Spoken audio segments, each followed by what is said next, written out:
What's going on, Big Blue Nation? Sports fans all over the world.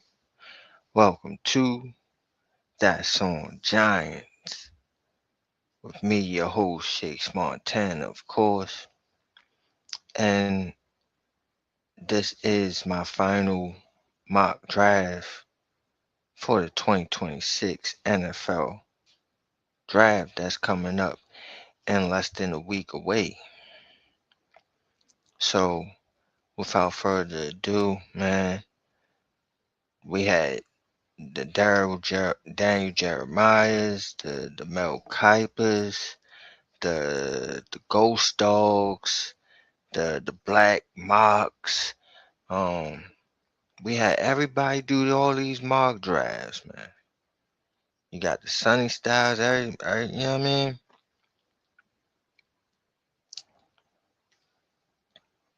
No disrespect to none of those guys. I like Sunny Styles. I love Sunny Styles. I love Caleb Downs. Anybody that you can name of. I love Francis Mauigoa, Ruben Bain, Carnell Tate, Mansour Dulane. You know what I'm saying? Vega, Iwane. You know what I'm saying? I love all these guys, man. Arvell Reese. You know, all these dudes are great guys, man. And for anybody that has their guy that they're zeroing on, awesome for you. But I'm banging the table for this draft right here. This final mock draft that I'm about to portray to y'all, if it happened this way, which we all know that ain't gonna happen, but if it did happen this way, ecstatic. If I can get two of these players on this mock draft, ecstatic. So in this episode, I'm gonna give y'all the final mock draft. I'm gonna explain to y'all why I made the pick I made when I made it, the process of what happened in this draft, and also the value from where I picked these players to where I have them on my big board. Okay? We're going to break all those down in this episode right here. So let's get to it, man. Without further ado, voila. Here is my final mock draft for the 2026 NFL draft. So at number 5, we all know I've been banging the table for this all season, man. But Jeremiah Love, he was there on the board, and I say to y'all, and I will continue to say to y'all, if this dude is on the board, it shouldn't be any thought process behind it after that.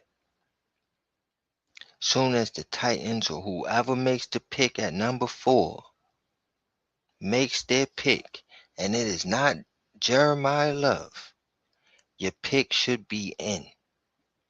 And your pick should be Jeremiah Love. Shoot, you might as well have them say the Titans pick so and so, and the Giants pick Jeremiah Love. If you know what I mean, because that's you don't think no more about it.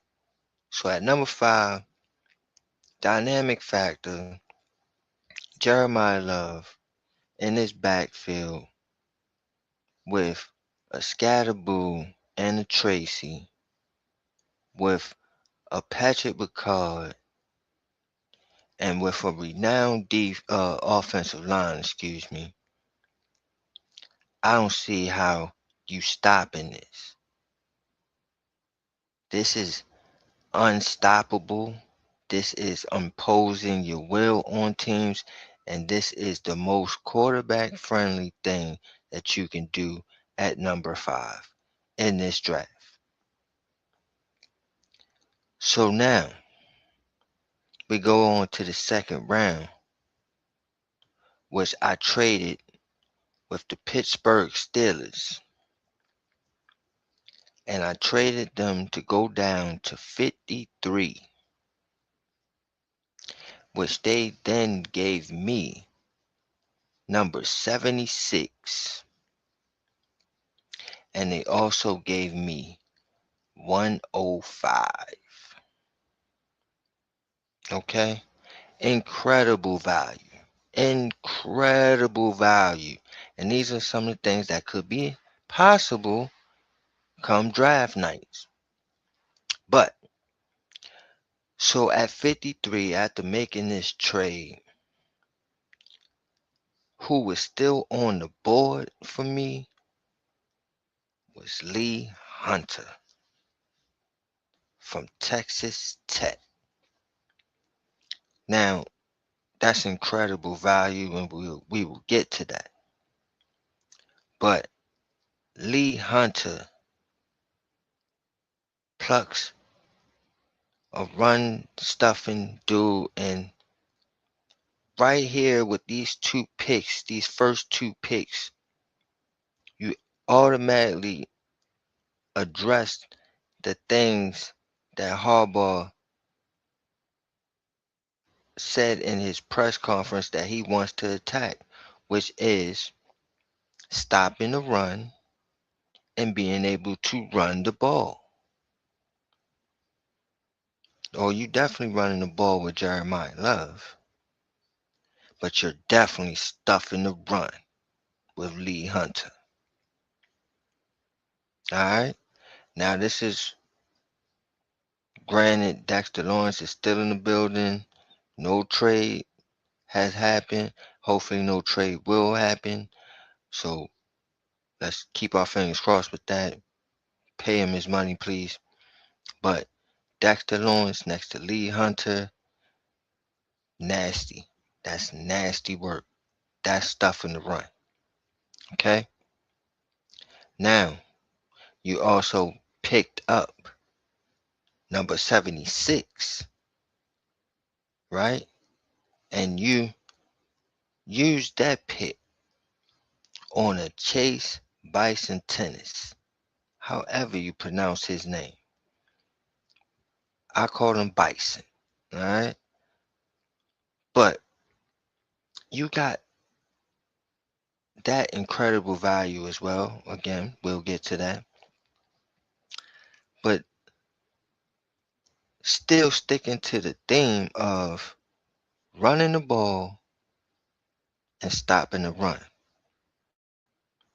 So now you got a dynamic running back. You got a run stuffing defensive tackle. Defensive lineman, as I call them, in a 3-4. And now you got an offensive guard that's going to help you and provide you the chance to run the ball with a Jeremiah Love. One of the things we were happy about when we drafted Barkley was we went in the second round and drafted Will Hernandez. If y'all can remember that. Now, didn't work out the way we wanted it to work out, but I think this will be way more different. So, at number 76, we took Chase Bison Tennis, however you pronounce his name, from Texas A&M. All right. Now you also picked up 105. 105. And what did I do with 105? I took my son, my dude, Harold Perkins Jr. from LSU. So now I got Harold Perkins Jr. gonna be lined up next to Tremaine Edmonds for the future. And I don't have to throw him to the wolves because we got McFadden. But if he shows that he's way better than McFadden, fuck it. McFadden, you be a special teamer, motherfucker. Be a hard worker. But this is incredible value getting Harold Perkins right here. This is awesome. We're killing the draft so far. Alright? Now, we go in 145 and we take the wide receiver from Georgia, Kobe Young. Now that boy is a beast. If he can get and stay on the field and get his head together, nasty. He's a beast, bro. Boy 6'5" out here. You know what I'm saying? So now you got a wide receiver in the building for the future. Hopefully he can be a good number 2 going forward. And then you double down and say, all right, just in case JMS ain't shit, or JMS can't keep up with what's going on with the new regime of the New York Football Giants. When we sat there at 186 and took Yaga Burton from Kentucky, center, interior offensive lineman. I'm just saying, man. You know what I'm saying? Let that man learn. Or if he shows he's better than JMS, let him start, man. Best man start. Alright? Now you got 2 more picks in the 6th round. Back-to-back picks. And what did I do with it? Got another fucking offensive lineman. Damn right. So I went and got Boo Stevens. Boo Stevens at 192. Alright? Crazy. Incredible value. Alright? Boo Stevens from Iowa. Guard. Interior offensive lineman. So now we done brought in 3 interior offensive linemen from this draft. Alright? We got a wide receiver in the building. We got a linebacker in the building. We got a dynamic weapon in the building and a run stuffing defensive lineman in the building. What else could we do? So at 193, what I always told everybody we should do, a good organization would do. Take one of those 6 or 7 picks, those picks that those guys barely even make the team if they do make the team. So take one of those picks and choose a fucking kicker, bro. Choose a kicker. Choose the best kicker in this draft. Whether he's ready or not. If he's not ready, you hold him on the practice squad and then hide him until he is. But if he's ready now you got a kicker for the next 10 years, possibly. You feel me? That's what good organizations do. That's what Harbaugh does. He prioritized these kickers. So who did I draft? Dominique Zavada from Michigan. Boy got a boot, man. He got a boot. 50s and 60s is nothing to this ball. I'm trying to tell y'all. The boy nasty. Alright? So that's my final mock draft for y'all. Let's recap a little bit. At number 5, I took Jeremiah Love from Notre Dame, running back, offensive weapon, as I like to call him, dynamic weapon. At 53, since I traded 37 and got a whole plethora of picks, I took Lee Hunter, defensive lineman, defensive tackle from Texas Tech. I turned around at 76 and took Chase Bison, tennis, interior offensive lineman guard from Texas A&M. And at 105, I took Harold Perkins Jr., linebacker from LSU. And at 145, I took Kobe Young, another one of my sons, wide receiver from Georgia. And then with the 3 6-rounders, I kept them, and I chose Yaga Burton, interior offensive lineman, center from Kentucky. In 192, I took Boo Stevens, offensive guard from Iowa. And then 193, finally, I took a kicker, Dominique Zavada from Michigan. Alright, now let's look at some of the value from where I took them to where I got them on my big board.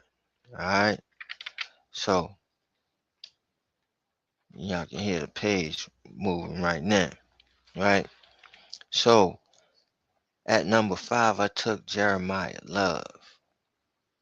I took him at number 5. On my big board, I got him at number 1.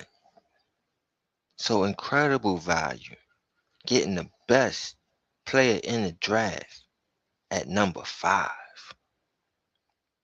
Then at 53, I took Lee Hunter. And Lee Hunter on my big board is at 44.